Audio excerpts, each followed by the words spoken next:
Words matter. The name you give things, it forms them when you speak. You must always be careful with your words. It's your girl, Skylar Esna, and welcome back to Stories Retold, y'all.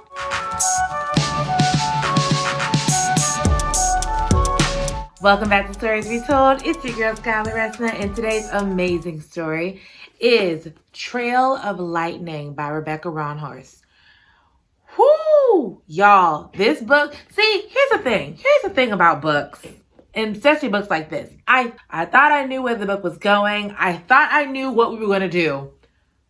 Huge switch, huge change, and the fact that I didn't know it was a sequel, it was a series book when I started, really threw me off. So not only was this book amazing, this book is a part of a series. So I know this is the second book, but I was not prepared. Okay?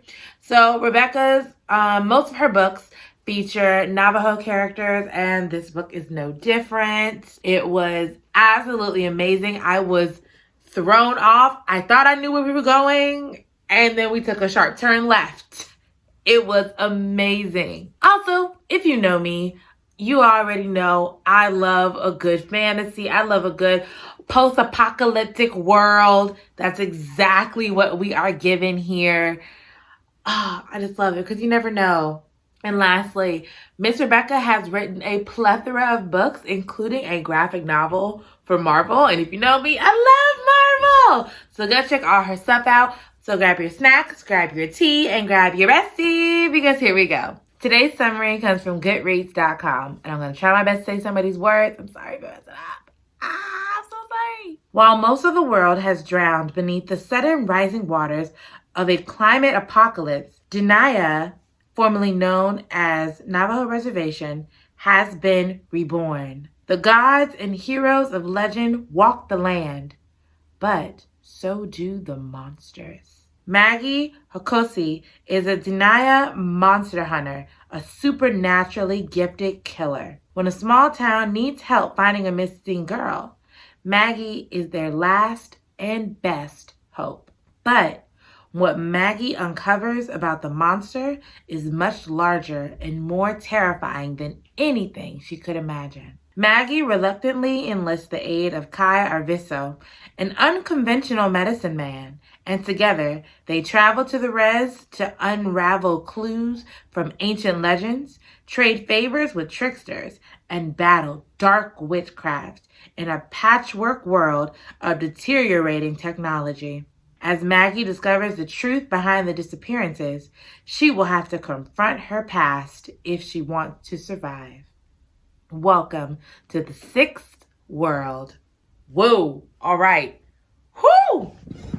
Let me sit back. Let's strap in here. Okay, trigger warning. There is violence, there is murder, and a whole lot of trauma. Prepare yourselves accordingly. I am not going to go too deep to where it's like, oh no, I can't. But it's a lot. It's a lot in there. Also, I am going to, again, ask you guys for grace. Some of these names I do not know how to pronounce correctly. Some of the words I don't know how to pronounce correctly, but I'm going to do my very best. I did my research. You know I do my research. I'm so sorry. People are moving above me. They're moving a lot above me. So if you hear some squeaking, that's the folks above me. So here's the tea. We hop right in with our main character in the town of Lukashikai. I wrote the pronunciations. I'm getting better at this. In Lukashikai, a monster has taken a child. And the Denai, also known as the people, also known as the Navajo Reservation, the Navajo people, they are gathered in support for the family who lost their child. Somebody was kidnapped by a monster. It's not looking good. They've tried everything, but they can't go into these mountains because these mountains are really, really bad at night. You just don't go up there. So they go get Maggie. Maggie is the monster hunter that everybody knows about, right? She claims she is no hero, but she is his family's last resort to find the missing girl. People are talking behind her back, whispering about her, and Maggie pretends not to care, but she really does. So automatically off the top, poor Maggie. She done been through something. We don't know what she been through right now, but she been through something. Okay. So the family offers her payment that she doesn't think is worth a lot. And she's like, if you give me more, then yeah, I'll go do it. And then they're talking about her like, how do we know she can really even get her back? How do we know she's really a princess of Nesgahani, who is a legendary, immortal god? Yes. Nesgahani is an immortal god who is the son of the sun and somebody else, another goddess. I believe so. Yes. Is that Nesgahani? That's Nesgahani. Yep. I did my research, folks. I did the research. I'm trying to come at y'all with like the best I got, okay? I'm trying to do my absolute best. So when they bring up Nesgahani, Maggie has a reaction.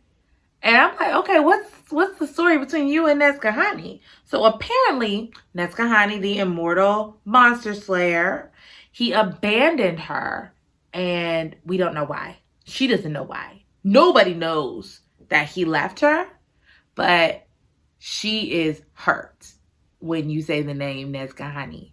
So I don't know what happened, but we'll find out later. You probably will find out when you read the book. I haven't decided if I'm going to tell you or not. So people are arguing. Can she really do it? I'd rather go myself. No, you can't go because it's so dangerous. I don't want to risk your life. But they're willing to risk Maggie's life. Okay. And then the mother, who's been quiet this whole time, she asks Maggie, are you like Nesgahani? Maggie replies with her two first clans. And apparently, she is considered to be one of the 4 original Navajo clans, and her clan power, she has clan powers. So one of her clan powers is that she's really fast, like superhuman fast. And the other one is living arrow. She has living arrow, which means she has a bloodlust to kill. She is an amazing killer. Like, she can look at a situation and see all the ways to kill you.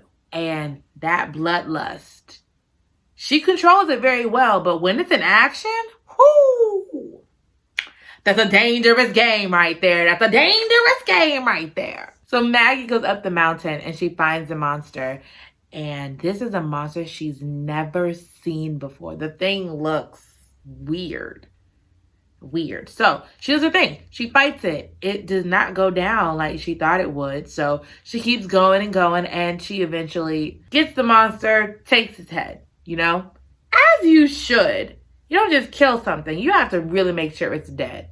That's only fair. We see that the little girl is alive, but the monster tried to like, is this too graphic for me to tell? Okay. So it is. So the monster did some damage to the girl and she has really bad injuries. She's alive.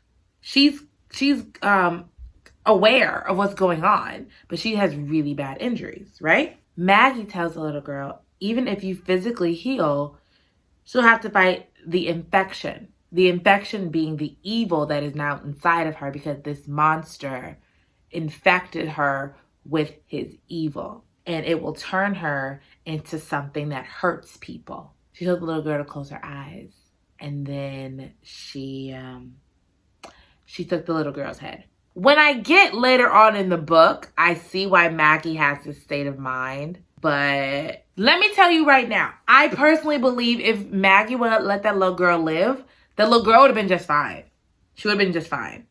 So that just makes me very upset because there was no reason to kill that little girl. She could have lived and been just fine. That made me very, very upset. Whew! I did not see that coming. And that was in the very beginning of the book. So I know, that's how I knew this is going to be a good one. This is going to be a good one because I did not see it coming. And so we continue. So Maggie takes the head of the little girl back to the family so they can have something to bury. She doesn't tell them that she found her alive and that she took her head. Which I would kind of find weird if I see my daughter's head is cut and not like ripped off, but that's me. Well, no, she did have those injuries. Anyway, So Maggie takes the head of the monster and goes to see a man she calls Grandpa Ta. Now, Grandpa Ta is not her real grandpa, or is he from her clan, but he calls her daughter, and that's the closest thing that she has to family. So, I mean, I understand. I have an Auntie Ma. Auntie Ma is not blood related to me, but I absolutely love my Auntie Ma. That's my homegirl. That's my baby. Hi, Auntie. I love you. And I have a whole bunch of mothers that are not my mom, but aunties, mommies, uncles, got them all. Got them all. Huh? Bow. So, after they catch up for a little bit, she shows him the head. And it's so weird because the face looks like it's drawn by a child. There is no rigor mortis. Like, you know, if something dies, it stiffs up, right? And it's really hard to move it. No, this thing moved with ease. Like the mouth opened easily. The teeth were all molars. But it was a carnivore animal because it was trying to eat the little girl. So, also, its brain. They cut open its head and saw the brain. Is that a little too much information? I'm sorry if it is. But the brain was normal. The monster wasn't natural. So they concluded this was made by some kind of dark witchcraft. Whoa. We making monsters now? We making monsters now? We got enough. We have enough to do in this world without making our own monsters. But I digress. Grandpa Ta is like, Maggie, you have got to figure out what's going on. Maggie's like, I can't do this by myself because I don't have Miss Kahani with me. I can't do this on my own. Grandpa Ta said, you don't have to do it alone because I have the perfect partner for you. In walks Grandpa Ta's grandson, Kai.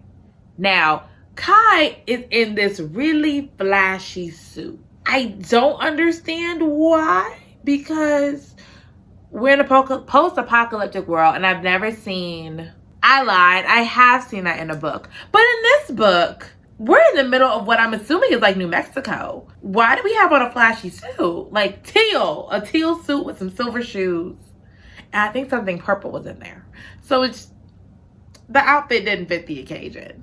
Okay? All right. This boy looks like something straight out of a boy band. Basically, straight out of a boy band. And of course, Ty trying to be slick, set her up because, you know, she ain't got no family. But at the same time, Grandpa, leave it to the side. Leave it to the side. I don't know what it is about folks trying to hook folks up, but let it go. However, I don't get shocked when I see one character meet another character and I'll be like, they're probably going to fall in love. But we'll continue on this book and we'll see. You can see for yourself what happens, you know. So Maggie is pulling Grandpa Todd to the side like, this is not going to work. Do you see him? Grandpa Todd's like, no, he is a big medicine man. He's a big medicine man. He's going to help you. He's going to be great. She's real skeptical. And Kai is looking at the monster on the table and he is spitting facts about this monster. He's like, yeah, we'll probably find more information over here at the library in Crown Point. And both of them stuck. So Maggie agreed, all right, he can come with me and be my travel person companion. He can help. But I'm not calling him my partner. Off the two went. To Crown Point, to a library. I love libraries. Oh, speaking of libraries, I got this in my public library. So go check yours out. Shameless plug. I don't get any sponsorship from them. But, you know, hey, you never know. You never know what's going to happen one day, right? So on their way to Crown Point, a coyote comes across their path. And Maggie gets a really bad feeling because that is bad luck.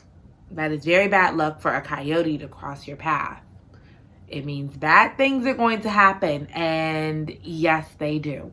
Yes, bad things do happen. I won't lie. Bad things happen. Oh, so while they're on their way, we see Kai and Maggie's polar opposite personalities. Kai's very, so tell me about yourself. What's going on? Ha ha ha. Maggie's like, please stop talking. Please stop talking. And I love to see that Maggie is the physically strong character and Kai is more of the spiritually strong, don't give me a gun, I'm not going to use that type character. I like seeing that because normally you don't get the man being the physically weaker of the two. I love it. It's different. You don't see it, so I like to see it. But Kai, I'm worried about Kai right now because Kai is like dangerously slick. Like he's a real flirt. Like not in a way that I'm like I'm worried for my safety, more of a way I'm worried for my heart. So Kai, I like you, but you're dangerous. I don't like it. Yeah, I see a love happening here in the future between those two, and I'm here for it. But let's just go ahead and like continue on. Let's continue. The two just made it to Crown Point, and the town is massacred.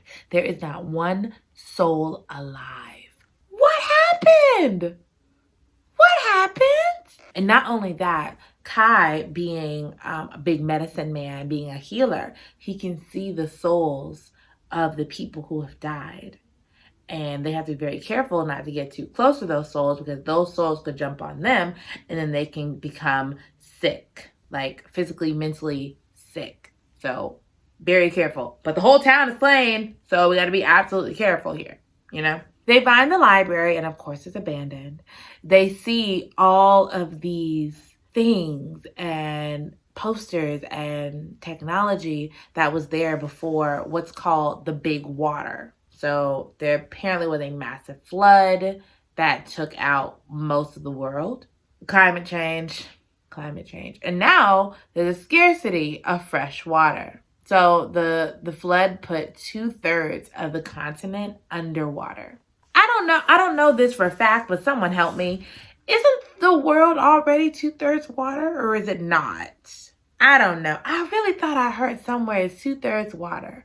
I don't know things. But they talk about how bad climate change was and some of the events that happened that made it just terrible. So there were the Florida flooding, the California drought, the New Madrid earthquakes, the energy wars, and an incompetent government. Am I shocked? No, I'm not. I'm really not.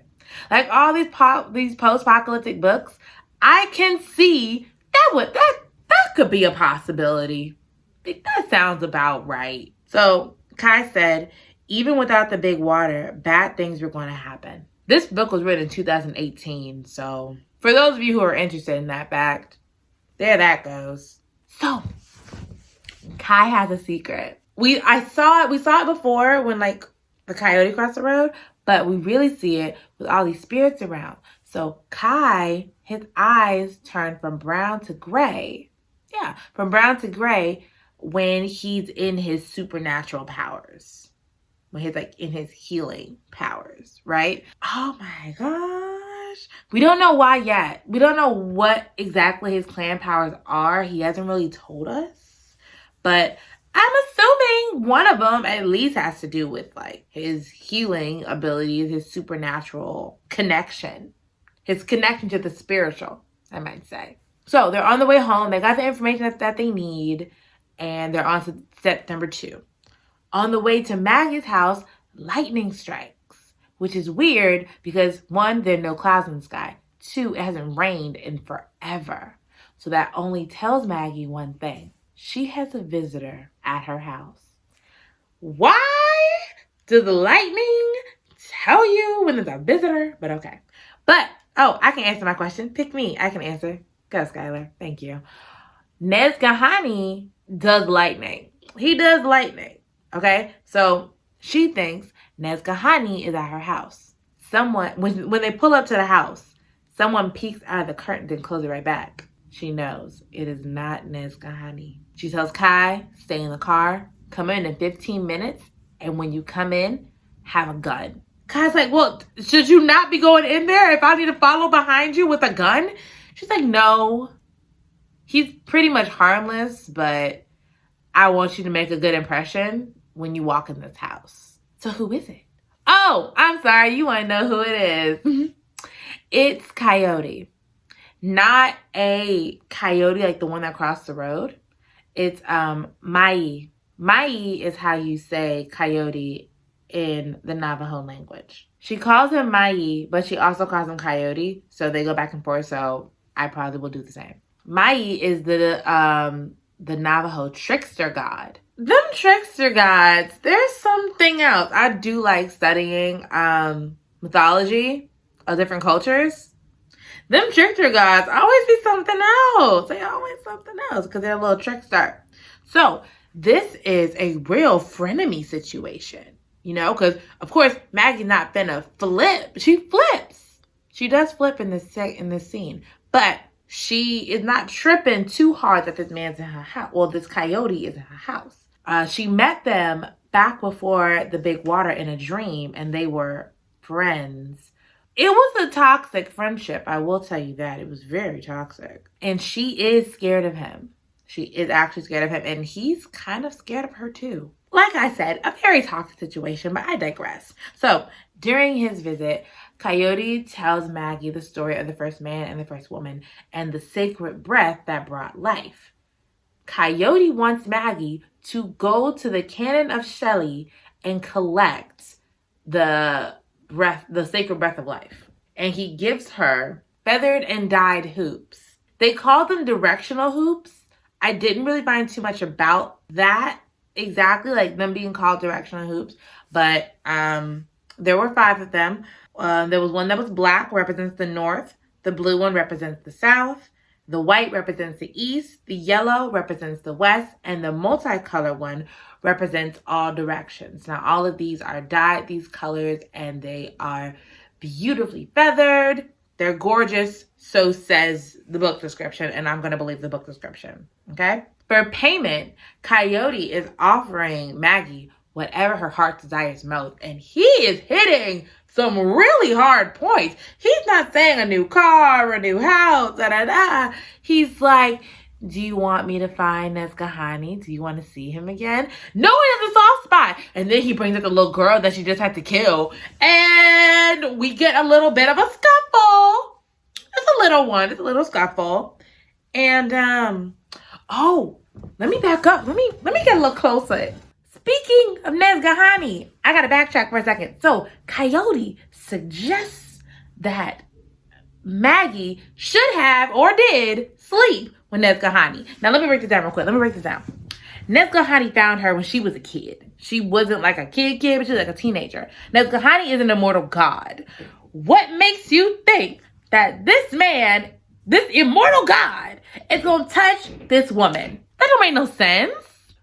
It don't make the sense. It does not make the sense. So he was real down dirty for that. And Maggie was offended. How dare you think that he and I had that kind of relationship? And she snapped. Like, oh no, you don't talk about him like that. That was my teacher. That's the man that took me in. You don't do that. And Kai came in. I think it was kind of bad timing, but it might have been good timing. Let's see. So Kai and Coyote become like besties. They're just kikiing and having a great old time. And then Maggie's cooking dinner because Coyote's like, oh yeah, because you're not going to send me away without cooking me dinner, are you?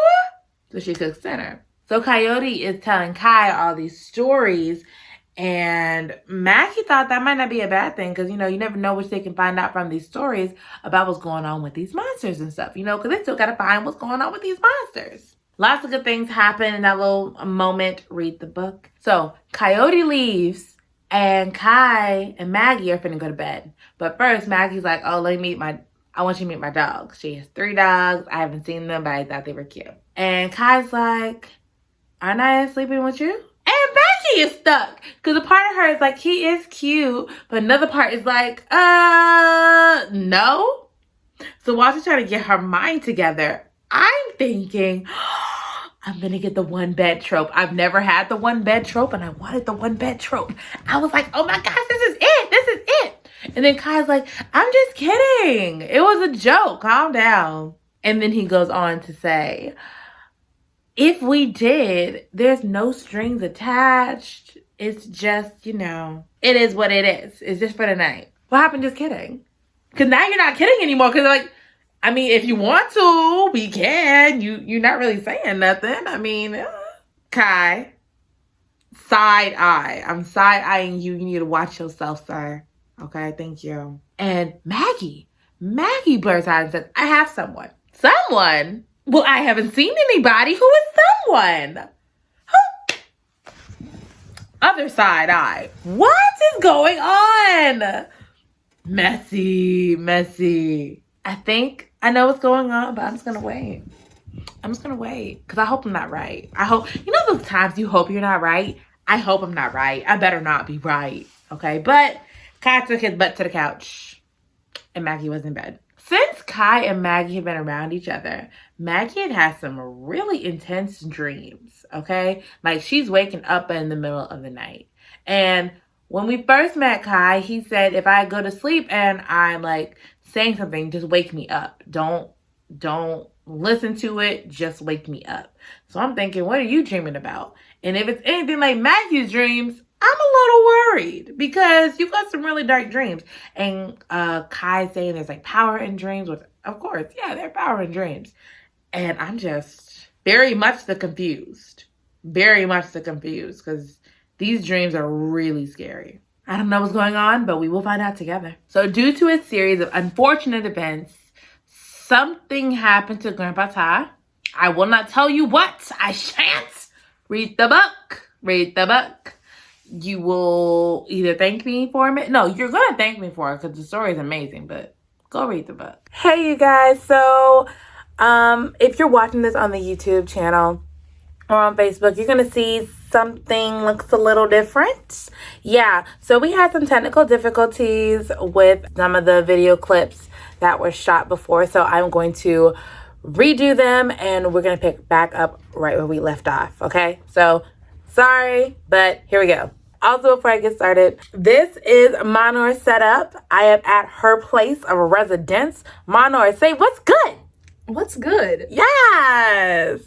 So, we left with something terrible happening to Grandpa Ta and Kai being severely hurt. So now Maggie has to take Kai to Grace Goodacre's place. So her place is kind of like off to the side where nobody really is. Like it's her area, okay? And she has her own bar. She runs her own gun business. So mama got money, all right? Like I said, Grace does well for herself. Grace has 3 kids she take care of. She talks about what happened to her husband. Go read the book, find out all of that. Now, Maggie is planning to leave Kai behind and go take care of whatever monster and business she has to take care of, right? But then Kai comes out and he is healed. Like, for the most part, he got like a little, you can tell a little evidence something happened on his face. But for the most part, the man is healed. So this is where we find out that one of Kai's clan powers is healing. And apparently his healing powers explain why his eyes go silver. But that doesn't explain what happened with the coyote. But I'm just going to let that one go because I just don't understand what happened. So Maggie feels guilty for endangering Kai. And she's like, you got to get away from me because I'm evil. I have evil inside of me. You can't be around me. He's like, I'm not going anywhere. It's me and you. I'm not going nowhere. We're partners. Maggie finally agrees to be partnered with Kai. I don't mean like in a romantic way, in like a monster hunter friends kind of way. Okay? After their little mending moment, 2 of Grace's kids come over, the twins. They come over and say, hey, there's a monster sighting like 20 minutes from here. So the 4 of them, the twins, Kai and Maggie, go to the site. And Kai pulls some stuff out of nowhere. We're all just like, sir, where did this come from? So read the book and find out. But Kai, okay, Kai, I see you. Yeah. And what they did, put themselves in Grace's good graces forever. As they're celebrating their victory, Coyote, Mai, he comes and he tells them that he has a clue to how the monsters were made and where they can go next. So Maggie and Kai apparently have to get dressed up to go here. But, you know, with Grace having all the money and things, she had the resources. She has makeup and all this kind of stuff. Well, she didn't have the makeup. Her son, Clive, has the makeup because apparently his ex-boyfriend used to run the drag show. And when he left, he kept all the makeup and stuff. So fun. They're all dressed up. Maggie is dressed as a monster slayer. very like leathery band stuff. She's very uncomfortable, but I know the girl look good, okay? And Kai, he's dressed kind of similar to how he came in. I can't remember exactly, but he's fancy. Ooh la la. Before they go inside, one coyote leaves. He's like, apparently I can't go in there. I can't go in there. So y'all go in there and do the thing. You'll know what to do when you get inside. And Kai puts some kind of like salve over Maggie's eyes so she can see people without their human illusion. So like someone who has like a clan power that gives them really strong hearing, you can see what their ears really look like. It looks like big ears that can hear far. I imagine like a dingo's ears, So when they are inside this place, we learn two very important things. One, Coyote played them like a fiddle. Bruh, he played them dirty. Dog dirty. And two, we come face to face with Nesgahani. And it's not good. It is not good. But the only way I can tell you that this book ends is that we have betrayal on all sides. If you think you know what's going to happen, I promise you, you don't. I promise you, you don't. Because the betrayal, read the book. And prepare yourselves for the sequel, Storm of Locusts. And that's the end of the book. Why I recommend this book? This book has a lot of Navajo cultural references. It's rich in the references, in these words. Some of them I had to look up. Others, they told us what they were. And then some, I just kept reading. I was like, I'll pick it up. I'll pick it up as we go along. It's fine. I wanted to give a shout out to Daybreak Warrior on YouTube. He teaches words in the Navajo language. And it was extremely helpful for me to like learn how to say a lot of these words. And I also want to give a shout out to Audrey from the Perpetual Pages YouTube channel. Because Daybreak Warrior did not teach me how to say Nesgahani. But Audrey, they had another review on this book, and it was wonderful. Go check out their channel. I followed them both. You guys should too. So my favorite part, I didn't see it coming. So many things I did not see coming. I usually can guess where the book is going. Usually that's kind of that's my superpower, okay? I can guess where the book is going. For this, no clue. Nothing. I was in the darkest of the dark, and I liked it. So I love this book. Threw me off in every single page, every turn, every nook and cranny. Something came out the woodworks, and I was not prepared for. My second favorite part is Kai. Kai is like the man of my dreams. Like, he's like my boyfriend. I lied. Drake Rebecca has entered the chat. No, I wrote that in the script. I was scripting. Script. I lied because Kai can't be my boyfriend because I have Captain Drake Levesque, the Captain Drake Levesque, as my husband, and he don't share. So if anybody's looking for a boyfriend, you can grab Kai. Read the whole book. You want him as a boyfriend? Okay, so Kai is actually Kai would be a great boyfriend for Manor. So yeah. If you are Kai or you know a Kai, holler at her. No, actually don't do that. I would actually like freak out on you. Don't touch my girl. I'll sit quietly while you want to say your piece. Just let Skylar vet you, I guess. That's fine. Yes. Okay. So my least favorite part. Nesgahani did Maggie so dirty. It should be illegal. Even though he's an immortal god, it should be illegal because you cannot save a girl at 14 years old, mentor her, teach her, become her lover, and then leave her. That's got to be illegal in somebody's book. I don't care what immortal god or not. That's got to be illegal. How trash. How trash. You love them, literally love them and leave them. The Jonas Brothers have a song like that. Gotta leave before you love me. There you go. Tragedies are commonplace. Okay, moral of the story. The gifts you have inside of you are tools. You choose whether they will be used for good or evil. And that is the end of the episode. Thank you guys so much for joining me today. Thank you for joining me this month for Native American Heritage Month.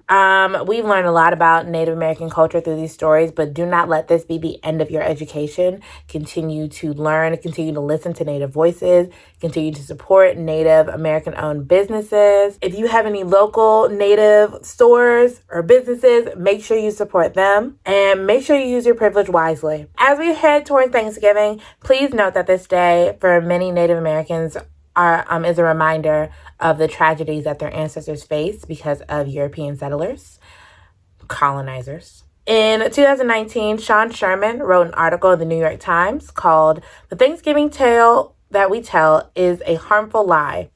As a Native American, I found a better way to celebrate the holiday." He says, and I quote, "Many of my Indigenous brothers and sisters refuse to celebrate Thanksgiving, protesting the whitewashing of the horrors our ancestors went through. And I don't blame them. But I have not abandoned the holiday. I have just changed how I practice it. Instead, we can focus on values that apply to everybody: togetherness, generosity, and gratitude. And we can make this day what everyone wants to talk and think about anyway: the food. Most of our Thanksgiving recipes are made with Indigenous foods: turkey, corn, beans, pumpkin, maple, wild rice, and the likes. We should embrace this. No matter where you are in North America, you are on Indigenous land. And so, on this holiday, and any day really, I urge people to explore a deeper connection to what are called American foods by understanding true Native American histories and begin using what grows naturally around us, and to support Native American growers. There is no need to make Thanksgiving about a false past. It is much better when it celebrates the beauty of the present." That was bars. He wrote bars. He did. For days. Because he said any day, really. Any day. Every day. As we celebrate in a new way, let's continue to support Native American voices, Native American-owned businesses, and using our privilege wisely. Until next time, own your own story, read to expand your mind, and I'll see you next time. Bye!